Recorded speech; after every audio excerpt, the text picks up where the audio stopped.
Welcome to Hood Champion Boxing and Sports. Turn this fan off. Boxing, find a way to win or you find a way to lose. How y'all doing, man? Please consider liking, subscribing, donating to the channel. Yo, let's jump right into it. What we're seeing happening in boxing right now, people, I think this is I think we're going through a transition. You see where, like we've been talking about on the channel, man, look, fighters want to get paid, okay? And they're just not going to settle for an okay payday. They want handsome paydays. And that's ultimately what was the deal breaker with Tyson Fury and Usyk. So that's one of the issues, but it's the money. But the other thing that we're seeing, right, is where boxing, because of guys not wanting to have the best fight the best, guys really want to chase after this money more than ever now, right? Money's always been important, but more than ever, they want to chase after this money. You're now seeing an emergence of the whole social media movement, the KSIs, the Swarms, the Salt Poppies, the Zones got behind it. Now they got tag team. And then you're going to have this transgender come into boxing, then possibly transgender tag team. Now, we can sit there and scoff at that, but that's the reality. So my question is, what's really hurting boxing? Is it that Saudi Arabia money, which all these fighters are paying attention to right now? Or is it really the YouTubers? Now, some people are saying, well, the Saudi money doesn't hurt boxing. That's good. Boxers need to get paid, make as much money as possible. If they go out there and can fight once or twice and make, more money than they would have made fighting in the States on, 10, 11, 12 different bouts, then they should do it. But I say, okay, there's no disagreement there. But what I would like to say is let's maybe look at it from a different angle. Maybe the fact that out there in the Middle East, there's so much money on the table that's corrupting the outcome of matches. Now, what I mean by that is where we should see a Crawford Spence, a Usyk, Fury, maybe even a Wilder, Andy Ruiz, right? Maybe we should see those fights taking place here stateside or in the UK, right? Those are things we should see. But guys are reluctant to take it because they know if they can make the fight out there in Saudi Arabia with the Saudis who are willing to put up, very handsome amounts of money.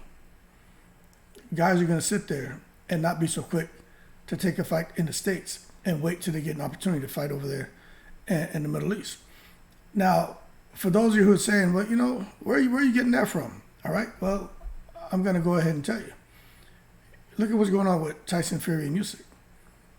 The main reason, I'm telling y'all right now, I just listened to Frank Warren do an interview.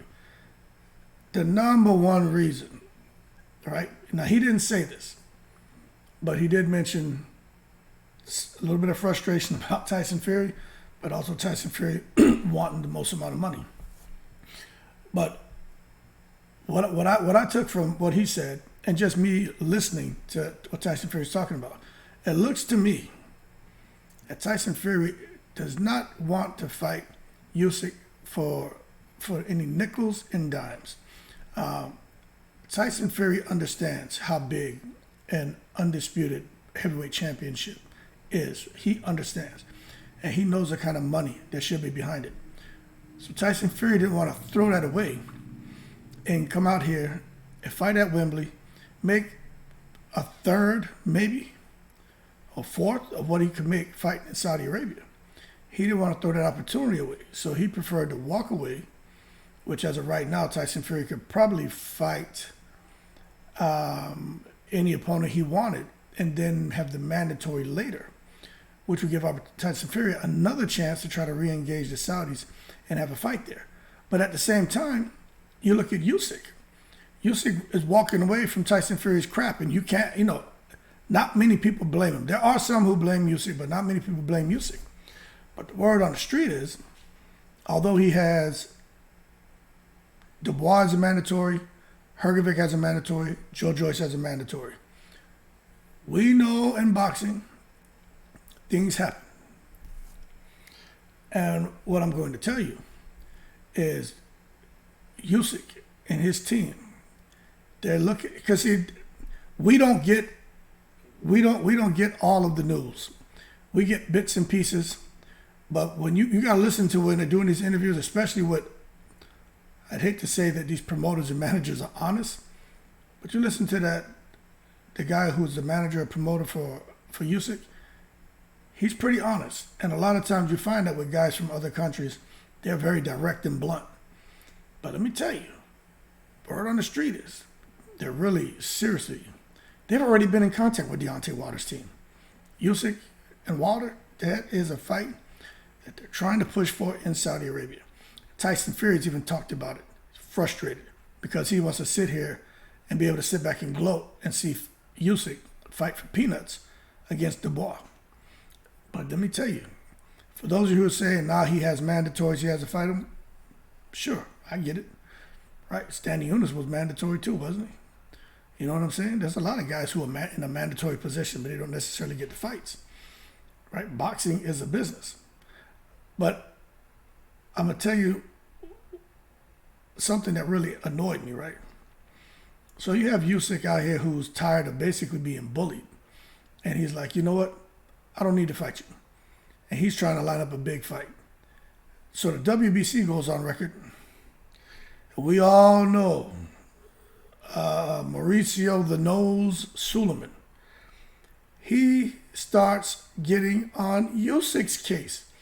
And I'm so tired of these guys not being able to arrive at a decision to make the fight, all because of Usyk and the rematch clause. And the rematch clause shouldn't be the reason for this fight to fall apart. And I'm so upset with Usyk. This is Mauricio, via Frank Warren's word, like Mauricio sounding, agitated or frustrated with Usyk. Now, to that, I got to tell Mauricio Suleiman, in a very kind way, hold your horses, Mauricio. Don't take it to the stupid. Come on, man. Mauricio's so damn corrupt. If y'all remember what we were talking about like a month ago, actually, like a month and a half or 2 months ago, Suleiman was out there hanging with Eddie Hearn and Frank Warren. He was doing a WBC tour. He was in the UK hanging with Eddie Hearn and Frank Warren. And that's where he was out there talking to them about who knows what, but especially about Conor Benn. So it was no surprise that Conor Benn ends up back in the WBC ranking. And no surprise that he's out here making it look like Usyk is the one to blame when Mauricio is very close to Tyson Fury. And we know Tyson Fury, I have an opinion on him as far as his nose being clean.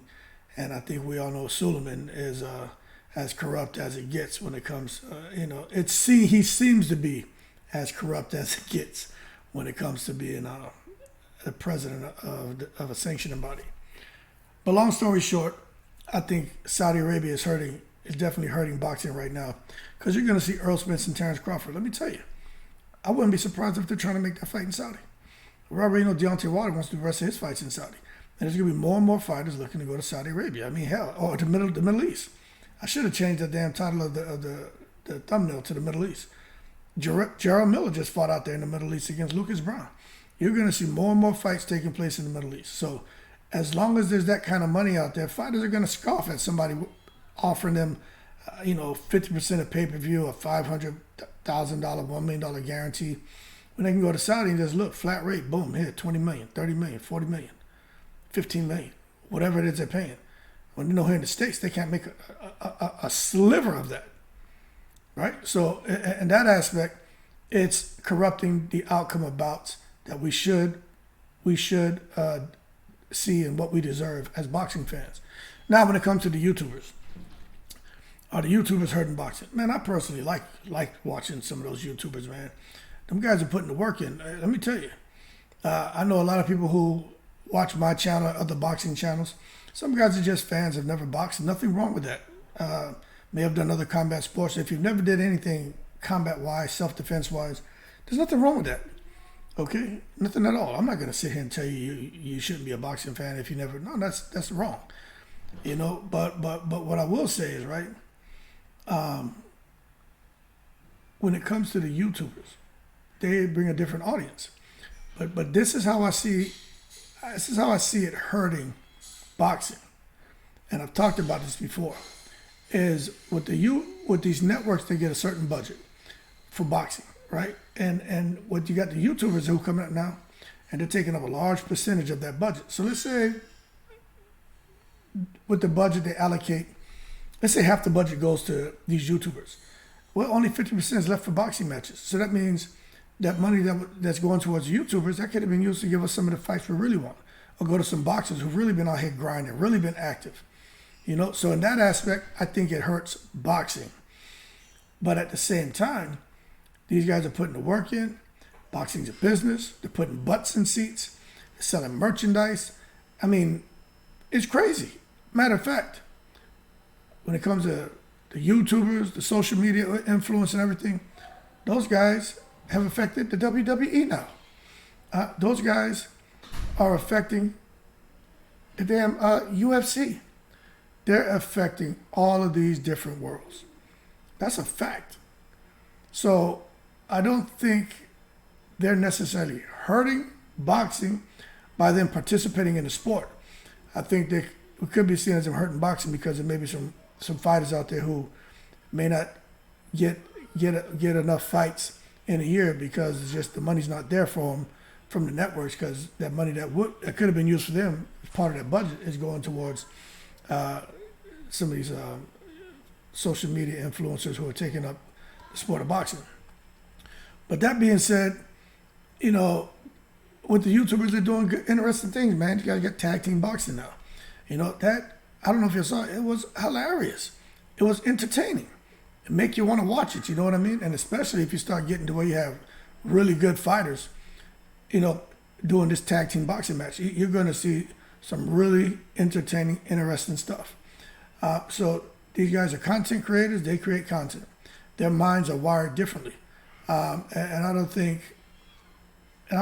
see anything wrong with it. But I would like to see more guys who are out there just grinding, not really getting the opportunities.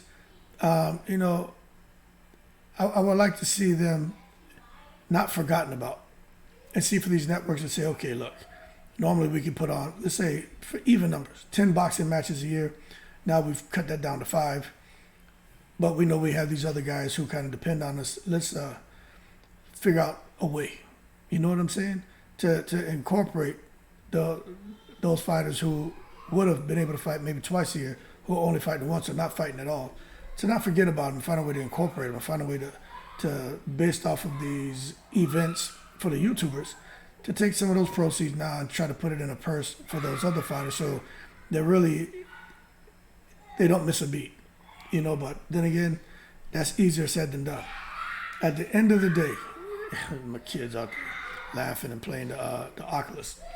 But at the end of the day, Saudi Arabia or YouTube, what's hurting boxing more? I think you guys have to answer that question for yourself. Me personally, I think the Saudi Arabia is the one that can hurt boxing, really hurt boxing. The YouTubers, whatever, man. These guys are fighting. It's entertaining. They're making money. But the Saudi Arabia, the Middle East, the money they have out there, that's really going to create problems for matchmaking stateside, especially with big names. These guys come fight stateside for, $8-9 million. When if they're able to negotiate a deal with the guys in the Middle East, you can go out there and make them $30 million each. That's a problem. And that being said, that's what these guys should chase after. But as a result, we're not going to get the fights we want to see. Somebody may lose.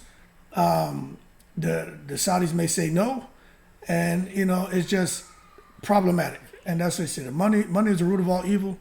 And these guys are chasing after the money, and I think they should get as much money as they possibly can. But at the end of the day, ultimately, who suffers? The fight fans. So we'll see what happens going forward. But that is the main reason Fury and Usyk didn't happen. Fury's looking at that Saudi money, that Middle East money. Usyk's looking at that Saudi Middle East money. That's why he's like, I'll walk away from the deal. everything you're doing to me is bullish. It's wrong. But you know what? I got something for you. Saudi Arabia, Deontay Wilder. He's the next biggest name. I don't need you. And that's exactly what's happening. And I don't blame Usyk, but what I'm telling you is, if the Middle East wasn't an option, what would they do then? Right? So that's why I'm saying we need to really look at the Middle East, Saudi Arabia, to understand if they're helping or hurting boxing. And I think personally, there's some pros to it, but there's some cons, and that's what I want to focus on here. That being said, y'all keep cool. Leave your opinions in the comments below. Appreciate your support as always. We're almost to 2,000. It's a pretty big deal for me, man. I really appreciate everybody who subscribed. Keep cool. I'm in the breeze.